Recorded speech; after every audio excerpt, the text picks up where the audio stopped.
What's going on, you guys? I want to talk about some updates and some modifications I've been doing with regards to my back training that I think will help you guys out if you're using a Total Gym or Sliding Bench trainer. And what I like about these adjustments is that not only have they been giving me better results and just muscle definition in my back, but also they've been saving me time in my workout. Now, I was kind of prompted to do this because I've had a lot of you guys over some recent videos in the past months kind of commenting saying that based on some of these things I've been talking about in past videos, you guys have been seeing some definition yourselves and doing some of these modifications as well. And I've always said since the beginning that a Total Gym or Sliding Bench trainer is a great piece of home gym equipment that really does hit the back fairly well. But based on my own kind of trial and error, I think these recommendations I'll give you guys today will definitely should put the bar a little bit higher into what these machines can deliver. So before I do get into some of these back training tips, as always, please consider liking, subscribing, sharing this content if you guys do like it.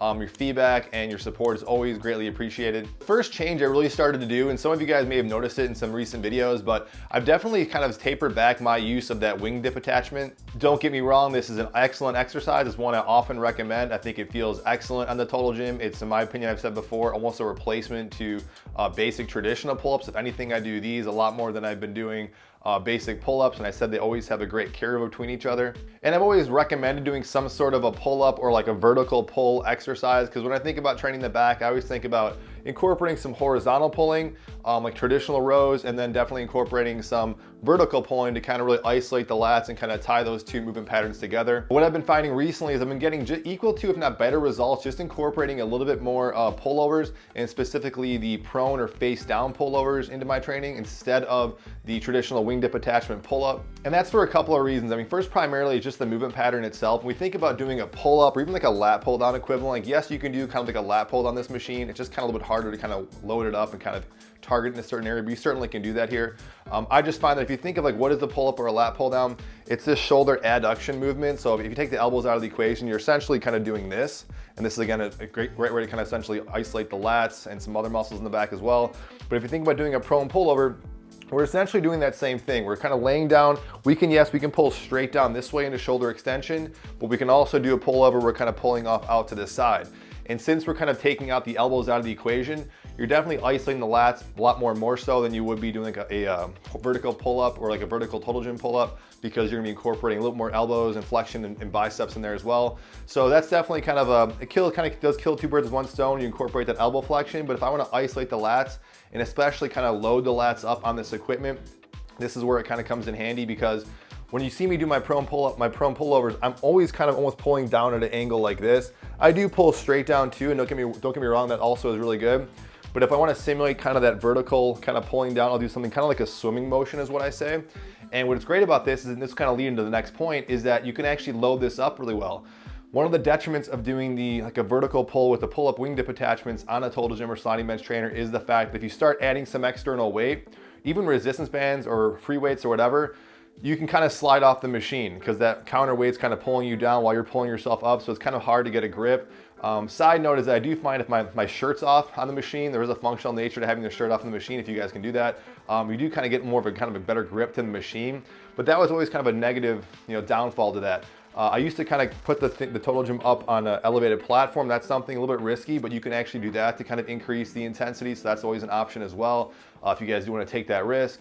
But what I'm basically finding is that it's kind of hard to really load or increase that intensity or that tension on the lats, specifically if you were, putting any external weight and not necessarily loading it up in that way. Conversely, with the pullover, you can add some external weights on, which actually gets really, really challenging and almost too challenging to a certain extent, but it's a great way to, again, essentially load the lats, increase some tension that you otherwise couldn't do if you're doing the wing dip attachment. So leading into my next point, something that I've definitely been a huge jump in transition to in the last few months is definitely taking advantage of the external weight plates.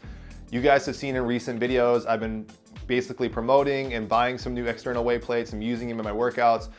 Definitely for the back, I think that's where it really shines. I mean, I think some people have actually told me recently that they have a hard time just kind of feel like really working the back. I've talked about different positions and ways to actually do that in past videos, certainly using resistance bands, and I've talked about how you can use free weights. But since I really started taking advantage of the free weights and using that weight bar attachment, definitely with the back specifically, I've been noticing a lot more soreness, almost kind of too much soreness. I might even taper back a little bit, but definitely increasing just like a lot of definition, a lot of thickness in the back. And just, I'd say, soreness overall. I'm not saying soreness is always a good thing, but definitely including the heavy weights and just your back training in general should make a big difference in just your overall definition and progress in that body part. All right, the next thing I'm gonna get into is really emphasizing that cross grip. Now, this is something I've talked about and promoted really since I think 2011 when I first had my first sliding bench training video. I believe when I first started using this equipment, I always noticed right away from day one that a traditional row holding it from the handles that most people think about doing just doesn't feel nearly as good. It feels a little easy. I don't feel it as much in my lats and my back. And I've always started just kind of crossing the grip. I've been doing this in the gym since I go to the gym in general, using cable crossovers or whatever for machine. Basically starting with kind of the cross position, or basically emphasizing some sort of more of a stretch and extension in your back. So by doing the cross grip with the Total Gym, it works out really well. A lot of you guys have commented in recent videos. It also kind of helped me prompt me to kind of make this video, is that since you guys started taking advantage of this cross grip, you guys have been seeing a lot more definition, just feeling the exercises a lot more where you should be. And the great thing about utilizing a cross grip is that it not only increases that range of motion, but you increase that kind of stretch contraction that you should be feeling in the muscle.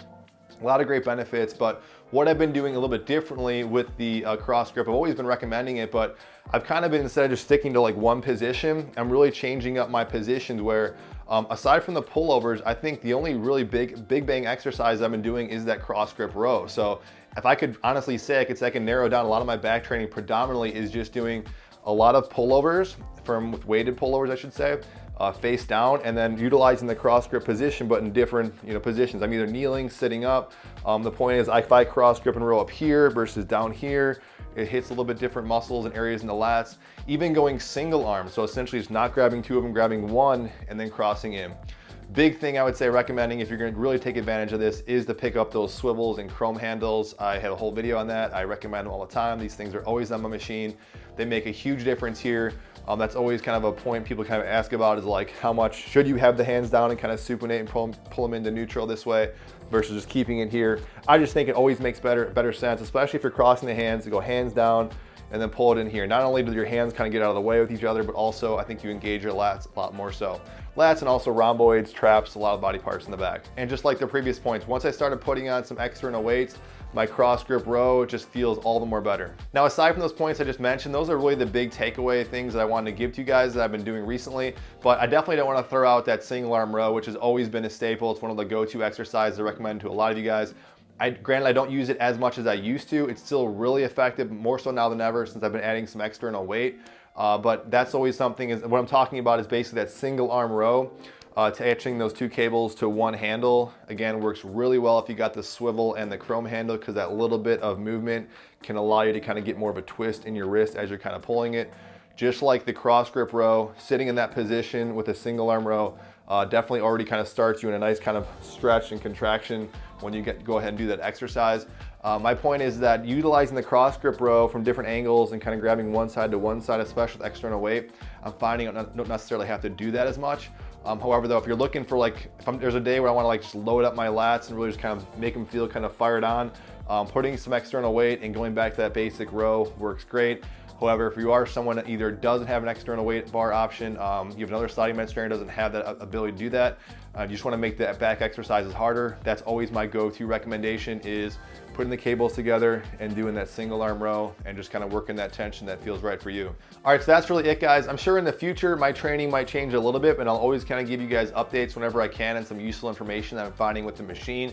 But with all the advice I kind of give you, not only do I want to be effective in being able to give you results and be able to progress yourself on the machine, but secondarily, I really want to always kind of trim the fat. What I love about this equipment, I keep saying, is that you can save time. Why do all this extra work and include all this extra fluff and exercises when you don't have to? So the beauty of what I'm describing here with training my back is that I've actually been taking out exercises and I've been maybe incorporating a couple little more techniques, but the beauty is I'm getting more results and I'm doing so in a more efficient, time-efficient manner. So that's a win-win all around. If you guys have any questions about what I'm getting into, any comments, feedback, stuff that works for you, definitely drop them down below. I'm always learning from you guys as well. So thank you guys for watching. I'll see you guys in the next video.